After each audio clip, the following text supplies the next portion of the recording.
Mr. Epstein, you may begin. Chairman Roy, Ranking Member Scanlon, and members of the Subcommittee on the Constitution and Limited Government, thank you for inviting me to testify on this important matter. President Trump overcame the most vindictive weaponization of the justice system against an American leader in our nation's history. Partisan operatives sought to destroy President Trump in 2016 when the Clinton campaign branded him as a Russian asset by laundering campaign opposition research to the FBI to spy on the Trump campaign, leading to multiple investigations by Special Counsel Mueller. The Mueller investigation substantiated no criminal activity by President Trump, nor could it. Its jurisdictional authority was based on a lie manufactured by Christopher Steele.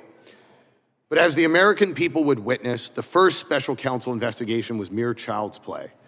2 impeachment attempts, 4 criminal indictments, 1 $400 million civil judgment, 1 mugshot, 3 states attempting to disqualify him from their ballots, 2 Democratic-nominated presidential opponents, and 2 assassination attempts later, Democrats would finally claim their scalp when they obtained a conviction against President Trump in a New York State court, weeks before the American people overwhelmingly reelected him with a historic landslide mandate.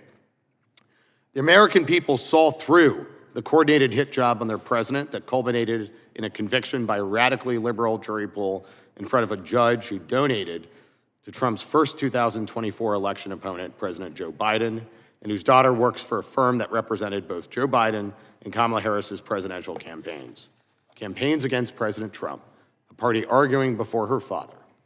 Despite these clear questions about acting Justice Juan Merchan's ability to appear impartial, the jury unanimously convicted President Trump of concealing a crime that it did not even need to agree on or share publicly. But while the New York jury, despite obvious legal errors and corrupt motivations, did convict President Trump, the voters overwhelmingly acquitted him on Election Day, making it clear that they understood the fix was in. The state of New York lacked jurisdiction over the campaign charges against President Trump. The state of New York did not have jurisdiction to hear a case centered on federal election law.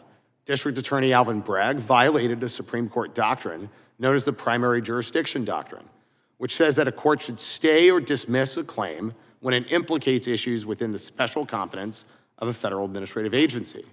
Here, that agency was the Federal Election Commission. The New York case against President Trump alleged a violation of the Federal Election Campaign Act of 1971. The FECA violates the vests exclusive jurisdiction over issues of federal elections in the FEC and the Department of Justice. In President Trump's case, the FEC did look at the allegations and then decided they were not worth further investigation. This should have been the end of the matter, but Biden's DOJ did not enforce its exclusive jurisdiction, allowing a politically motivated district attorney to bring his own case built on the alleged violation of FECA. Second, a top official in Biden's Justice Department was dispatched to assist the Manhattan District Attorney's Office's prosecution of President Trump. In coordination with President Biden and his campaign's lawfare strategy, New York District Attorney Alvin Bragg resurrected a hush-money zombie case under a legal theory that Bragg's predecessor had previously sent back into the grave out of concerns that felony charges would not hold up in court. Bragg's commitment to getting Trump gained him the support of senior Biden political operatives. One day after Bragg announced his primary campaign against his predecessor, Bragg received a contribution from Sherrod Baines, who would later become deputy assistant to the president in the Biden White House. But Biden's operatives for Bragg did not stop there. In December 2022, New York District Attorney Alvin Bragg reportedly hired Matthew Colangelo to jumpstart his office's investigation of President Trump due to Colangelo's history of taking on Donald Trump and his family's businesses.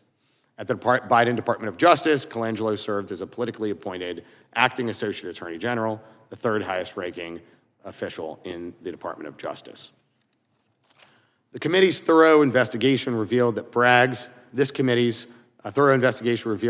hush money prosecution was coordinated with Biden, despite the obvious links between Biden's Department of Justice and Bragg's district attorney office. Attorney General Merrick Garland refused during a congressional hearing to commit to turning over communications between his Department of Justice and Bragg's office.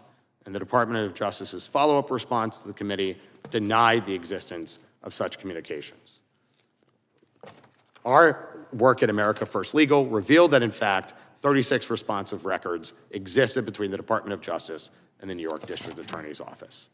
Thank you.